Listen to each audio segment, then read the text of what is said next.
শত শত বছর ধরে এক অন্ধকার লোহার খাঁচায় বন্দী ছিল এক বৃদ্ধ জিন। তার লম্বা সাদা দাড়ি মাটিতে মিশে গিয়েছিল, চোখে শতাব্দীর ক্লান্তি। ঠিক সেদিন যখন কেউ আশা করেনি, এক গরিব কাঠুরিয়ার কুড়ালের আঘাতে খাঁচার শিলমোহর গলে যেতে শুরু করল। বৃদ্ধ জিন কাঁপা গলায় ফিসফিস করে বলল, হে সৎ হৃদয়ের মানুষ, আমাকে মুক্ত করো। তারপর যা ঘটেছিল জানলে আপনার আত্মা কেঁপে উঠবে। পুরনো সময়ের ঘটনা। এক গ্রামে আকিব নামে এক গরিব কাঠুলিয়া বাস করত। তার সততা ও সন্তুষ্টির জন্য সে দূর দূর পর্যন্ত পরিচিত ছিল। তার জীবন কঠিন পরিশ্রমে কাটত। প্রতিদিন ফজরের আজানের সাথে সে কুড়াল কাঁধে নিয়ে ঘন জঙ্গলের দিকে বের হতো, যাতে সন্ধ্যা পর্যন্ত পর্যাপ্ত খাবার সংগ্রহ করতে পারে।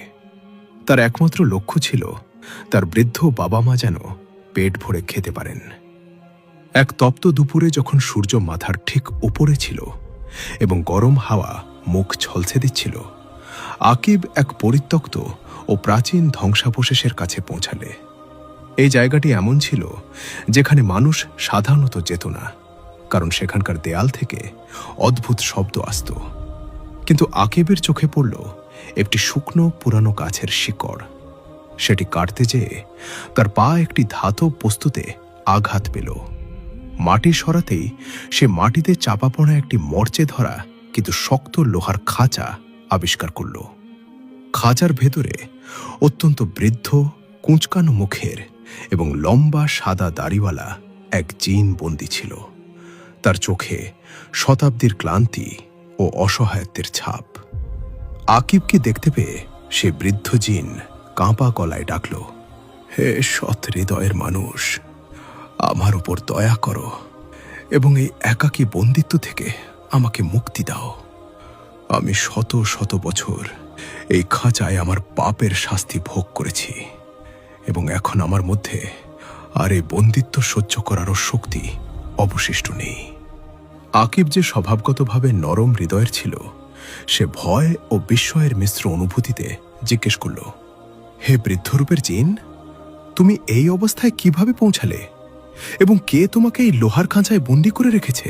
জিন একটি দীর্ঘশ্বাস ফেলে বলতে শুরু করল, আমার গল্প অনেক দীর্ঘ, কিন্তু এর সারমর্ম হল, আমি যৌবনের নেশায় পথভ্রষ্ট হয়েছিলাম, অহংকারের পথ বেছে নিয়েছিলাম এবং আমার বুজুর্গদের উপদেশ উপেক্ষা করে এমন এক জাদুকরী রহস্য চুরি করার চেষ্টা করেছিলাম যার আমি যোগ্য ছিলাম না। ফলস্বরূপ সময়ের এক মহান জাদুকর আমাকে এই লোহার শিকলে বেঁধে এখানে কবর দিয়েছিলেন। তিনি শর্ত রেখেছিলেন যে যতক্ষণ না কোনো খাঁটি নিয়তের মানুষ আমাকে এখান থেকে বের করে তার বুদ্ধিমত্তার প্রমাণ দেবে, ততক্ষণ আমি মুক্ত হতে পারব না। আকিব যখন এই কথা শুনল, তখন তার মনে সহানুভূতির তরঙ্গ জাগল। কিন্তু সে এটাও ভালোভাবে জানত যে জিনদের ব্যাপারে সতর্কতা অত্যন্ত জরুরি। তাই সে মনে মনে ভাবল যে প্রথমে এই জিনের প্রকৃত নিয়ত পরীক্ষা করা উচিত এবং তারপর কোনো সিদ্ধান্ত নেওয়া উচিত। সে জিনকে বলল, আমি তোমাকে মুক্ত করতে পারি, তবে আমার ভয় হচ্ছে যে তুমি বাইরে বের হয়ে আবার তোমার পুরনো অভ্যাসে ফিরে যাবে এবং মানব বসতির জন্য বিপদ ও বিশৃঙ্খলার কারণ হয়ে দাঁড়াবে। বৃদ্ধ জিন কাঁদতে শুরু করল এবং কসম খেয়ে বলল যে সে এখন শুধুমাত্র সৎকর্ম ও সেবার পথ অবলম্বন করবে এবং আকিবকে সেই সমস্ত গোপন ধনভাণ্ডার দেখাবে যার উল্লেখ শুধুমাত্র প্রাচীন পুস্তকগুলিতে পাওয়া যায়। আকিব এই চিন্তায় নিমগ্ন ছিল যখন হঠাৎ জঙ্গলে একটি প্রবল ঝড় উঠল এবং পাখিরা ভয়ে উড়তে লাগল, যেন কোনো বড় পরিবর্তন ঘটতে চলেছে।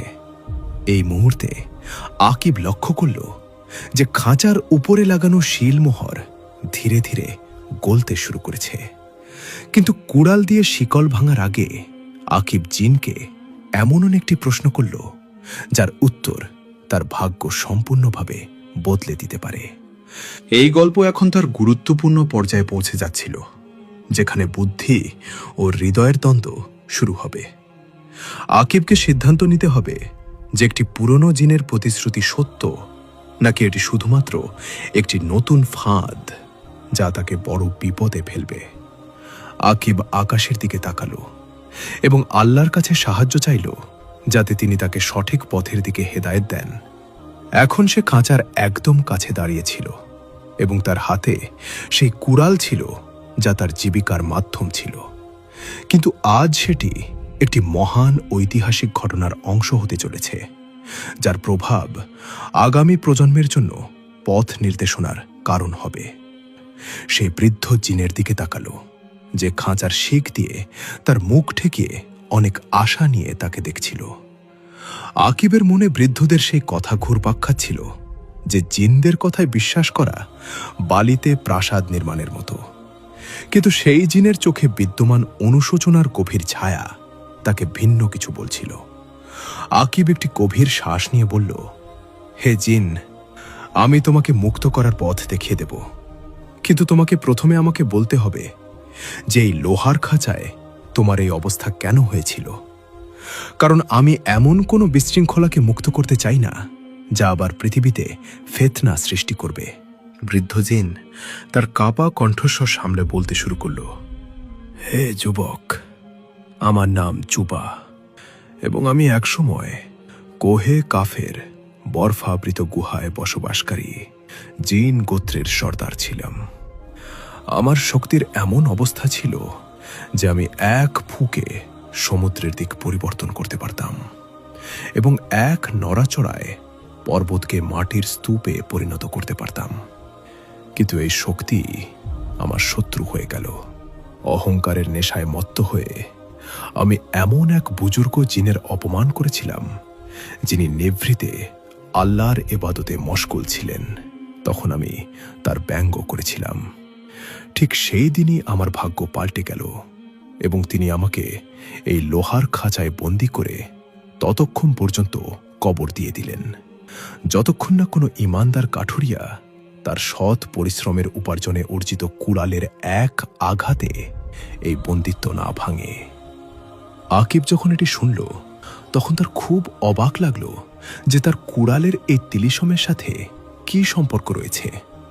জুবা তখন ব্যাখ্যা করল, এই কুড়াল সেই হালাল রিজিকের নিদর্শন যা মানুষকে জিন ও ফেরেশতাদের থেকে স্বতন্ত্র করে তোলে। আকিব এখন কুড়াল উঁচুতে তুলল এবং সম্পূর্ণ শক্তি দিয়ে খাঁচার তালায় আঘাত করল। তখন এক প্রচণ্ড বিস্ফোরণ হল এবং চারদিক থেকে নীল আগুনের শিখা উঠতে লাগল। কিন্তু আকিব তার জায়গায় দৃঢ়ভাবে দাঁড়িয়ে রইল এবং যখন ধোঁয়া শেষ হল, তখন সে দেখল যে লোহার সেই মজবুত খাঁচা ভেঙে টুকরো টুকরো হয়ে গেছে এবং তার সামনে সেই বৃদ্ধ জিন এক দীর্ঘ ও প্রভাবশালী ব্যক্তিত্বের রূপে দাঁড়িয়ে আছে, যার চারপাশে একটি উজ্জ্বল আভা ছিল। জুবা মুক্ত হওয়ার সাথে সাথে মাটিতে চুমু খেল এবং আকিবকে কৃতজ্ঞতা জানিয়ে বলল, তুমি আমাকে শুধু বন্দিত্ব থেকে নয়, বরং আমার নিজের অহংকারের বোঝা থেকেও মুক্ত করেছ।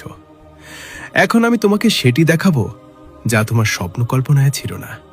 সে তার হাত দিয়ে বাতাসে একটি বৃত্ত তৈরি করল, যেখান থেকে এমন একটি পথ খুলে গেল যা সরাসরি মাটির বুকে নেমে যাচ্ছিল।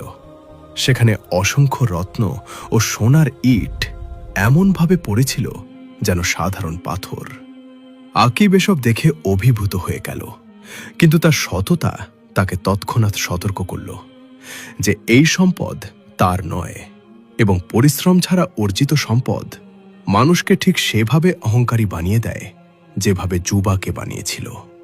সে জিনকে বলল, হে জুবা, আমার এই ধন ভাণ্ডারের কোনো প্রয়োজন নেই, কারণ আমার বাবা মা আমাকে শিখিয়েছেন যে ক্ষুধার্ত ঘুমানো সেই পেট ভরানোর চেয়ে অনেক ভালো, যা হারাম বা সন্দেহজনক সম্পদে পূর্ণ হয়। জিন এটি শুনে বিস্ময়ে নিমজ্জিত হল যে একজন গরিব মানুষ এত বিশাল সম্পদকে প্রত্যাখ্যান করছে। এবং এখানেই এই গল্পের সেই মোড় শুরু হয় যেখানে আকিবের পরীক্ষার তৃতীয় পর্যায়ে আসে।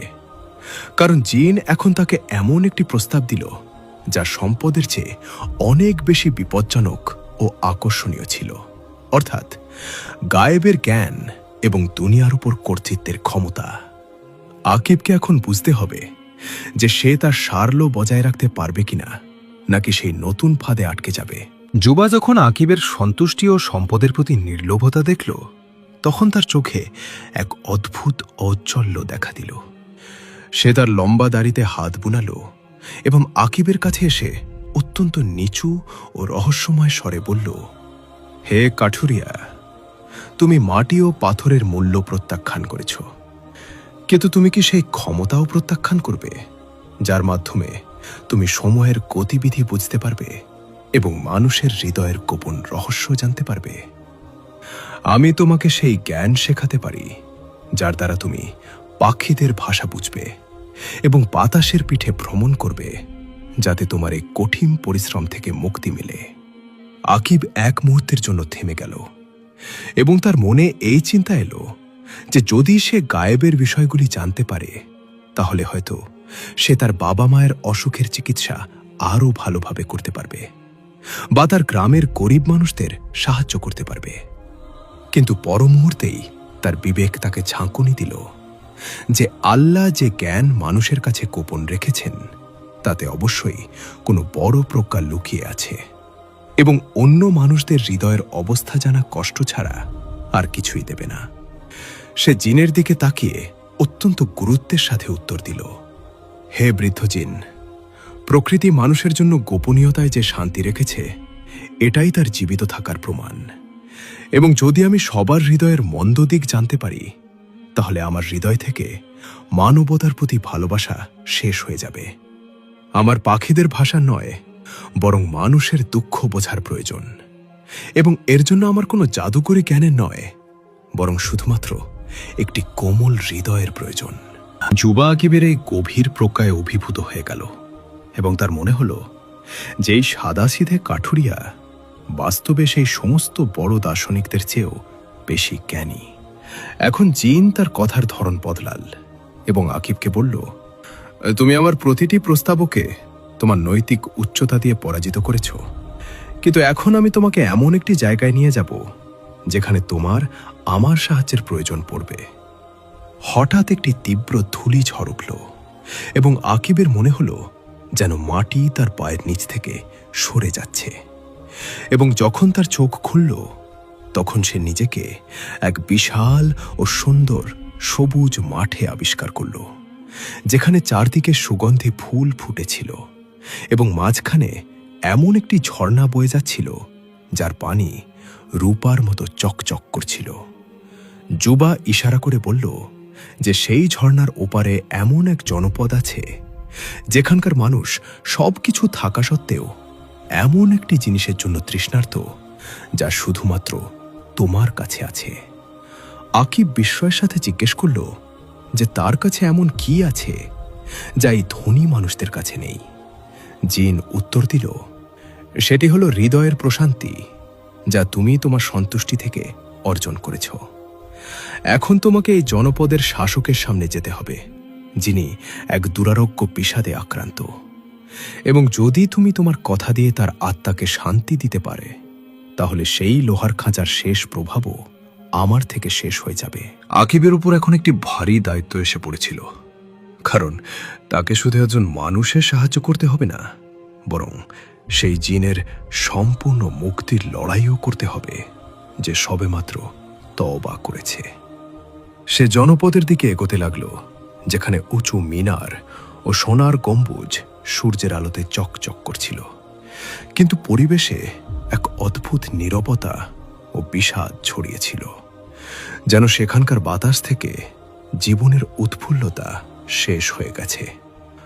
আকিব অনুভব করল যে এটি তার সবচেয়ে বড় পরীক্ষা, যেখানে তাকে নিজের চরিত্রের সুগন্ধ দিয়ে একটি বিরান হৃদয়কে আবাদ করতে হবে এবং প্রমাণ করতে হবে যে প্রকৃত সুখ প্রাসাদে নয়, বরং আল্লাহর সন্তুষ্টিতে লুকিয়ে আছে। সময় অতিবাহিত হল এবং আকিবের কাহিনী প্রজন্মের পর প্রজন্ম একটি শিক্ষা হিসেবে পৌঁছে গেল। সততা ও আন্তরিকতার পথ কঠিন অবশ্যই, কিন্তু তার পরিণাম সুন্দর ও দীর্ঘস্থায়ী হয়। প্রকৃত স্বাধীনতা শিকল থেকে নয়, বরং নিজের প্রবৃত্তিকে কামনার দাসত্ব থেকে মুক্ত করার মধ্যেই নিহিত।